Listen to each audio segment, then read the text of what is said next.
name is Dr. Sylvester Onyia, President of American Military Veterans of Igbo descent, AVID. I'm here today with Rising Sons and Ambassadors for Self-Determination. We're in the State Capitol to bring our concerns to the American folks that Nnamdi Kanu needs to be released now. A lot of people have talked about him being unjustly incarcerated for nothing.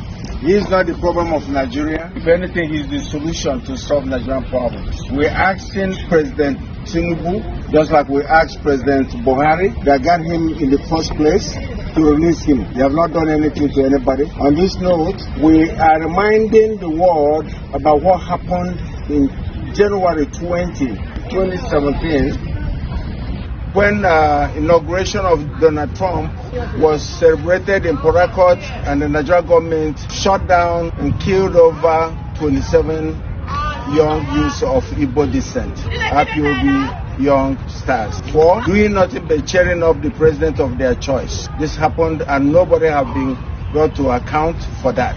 We are asking that the government of the United States under Donald Trump, present president, to look into that massacre, because it was democracy that was being celebrated, and those youths were happy, rejoicing that such a good thing happened, and the military went and killed them all like chickens.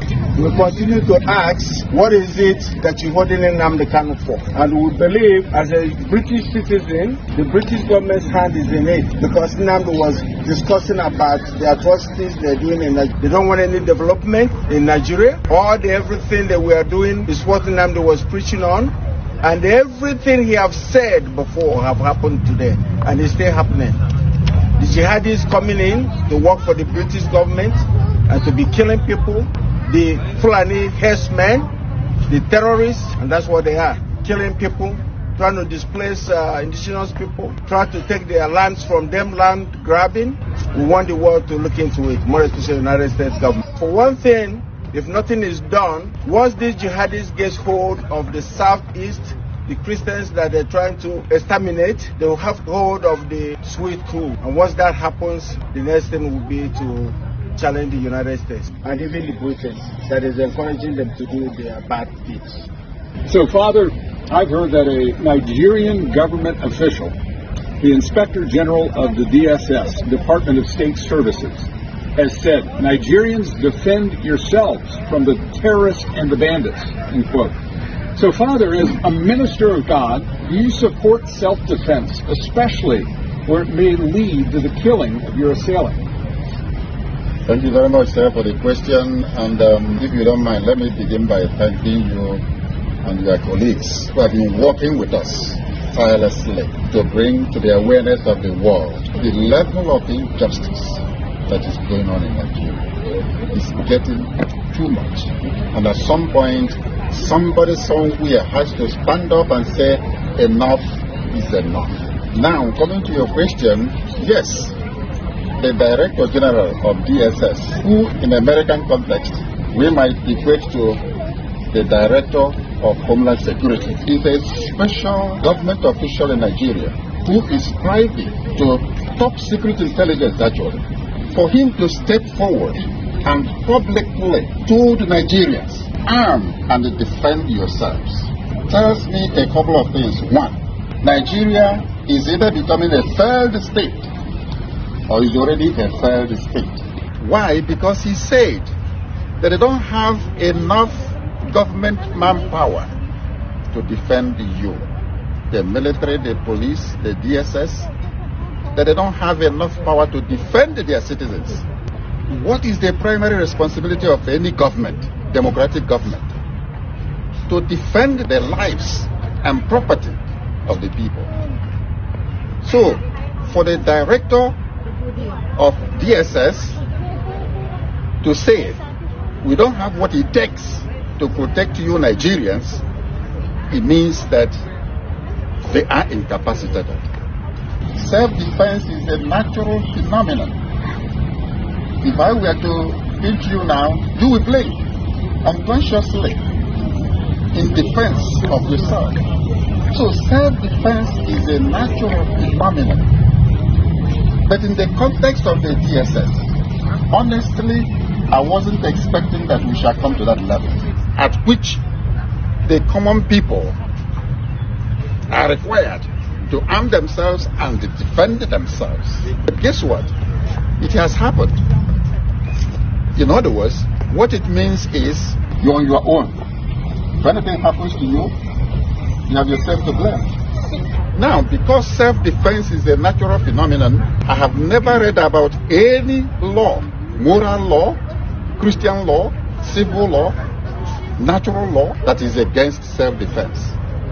None whatsoever. But you know what? Where you have a good government, you take it for granted that you are protected. And so it's not even a question of whether I support it or not, or whether it is legal or not. And then for the government to say, defend yourself. Now, we are taking self-defense to a higher level. The level of you have to do everything possible to protect your life. Your life is the most precious gift God has given you. Very, very precious. God has given us a precious life to take care of, and we should guard it judiciously. But what is happening in Nigeria is that a group of bandits, terrorists, have taken it upon themselves to be massacring people at will. They carry arms all over the place, unchecked, unhindered. And they are decimating ethnic groups. In the name of herders, farmers, clash, rubbish.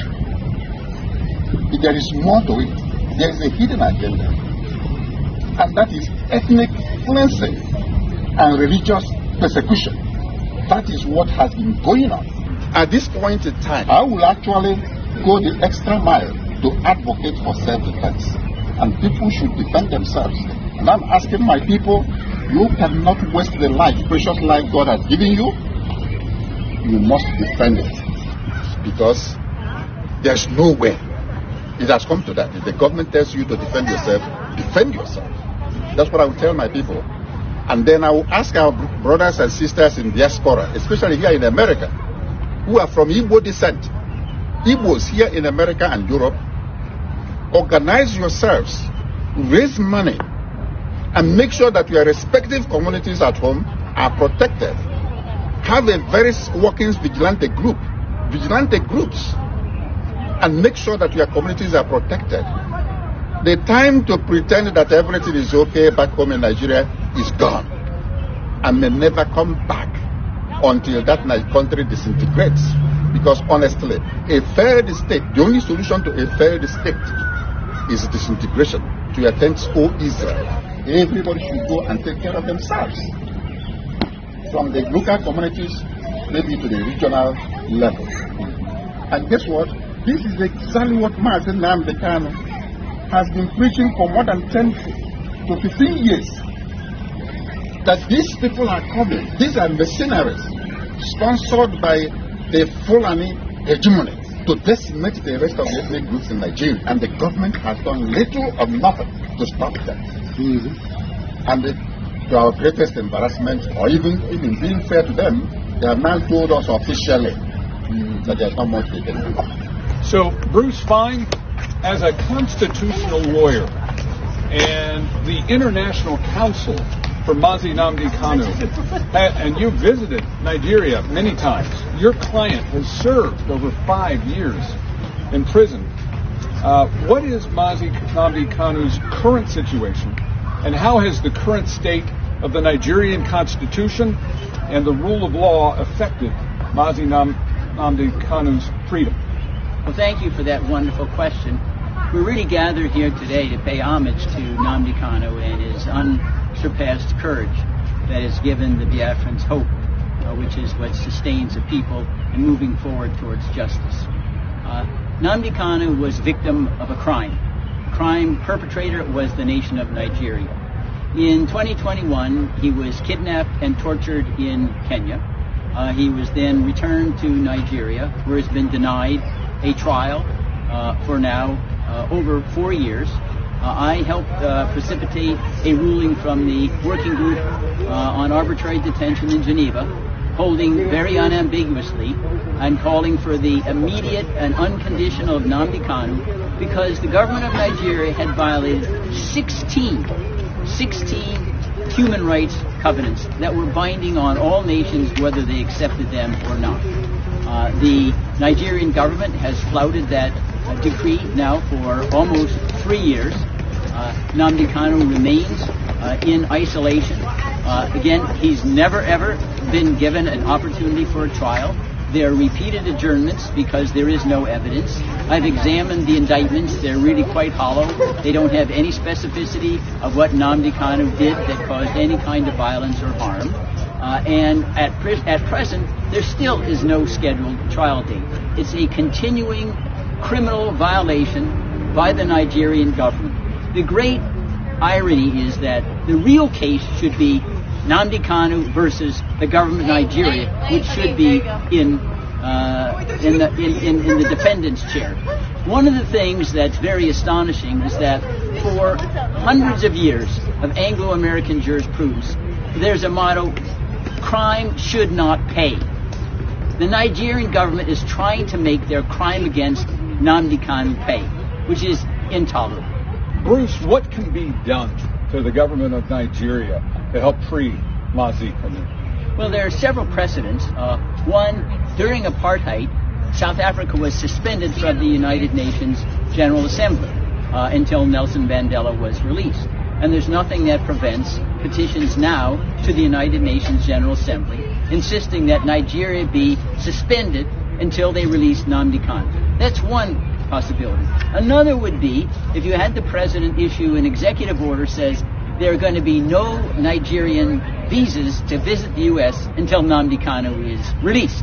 That would impress upon all Nigerians the penalty they're paying because the government is being so lawless and tyrannical. There are other options, like having an international arms embargo on Nigeria until Nnamdi Kanu is released, having very, very high tariffs on anything sold by Nigeria until Nnamdi Kanu is released. These are financial pressures. They've been utilized in other countries in the past. It's a matter of political will, not law. Chief Ugonna, how do the attacks on the Christian community and the continued injustice faced by Mazi Nnamdi Kanu serve as a serious warning sign for all Nigerians about the state of justice and freedom in the country? You know, that's an excellent question. I thank you for posing that. I want to tell you a short story. I've been going to the region for 20 years. And the first 10 years that I was there, it was quite peaceful, at least in the southeast. Some of this was brewing already in the north, but in the southeast and the spaces where I was at with the Igbo, quite frankly, was fairly peaceful. And then, right around the time, actually, when they put Mazi Nnamdi Kanu under chain, things blew up.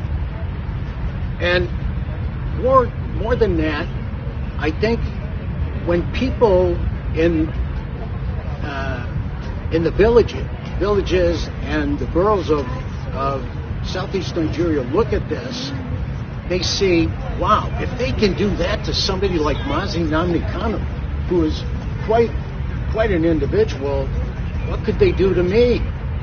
What can they do to the individual citizens? It's just gone wrong.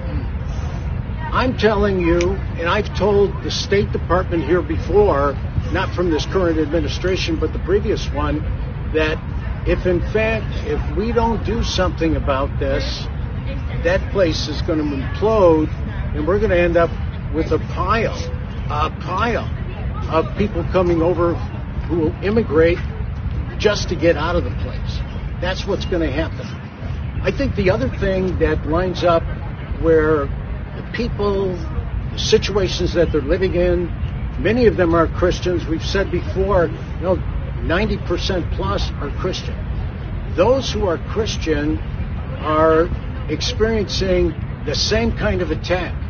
There's a group in southeast Nigeria called Inner Society, and they're a data crunching kind of group. And they've also got a very nice legal angle where they triangulate on everything to make sure that what they print is real. And they printed a statistic where they said just recently that for a period of 9 years, there were more than 30,000, mostly Christians, either killed or extremely violated. And even since they printed that, another 9,000 have been added to the list. So you're talking about 40,000 people. When we had our 9/11 here in the U.S.,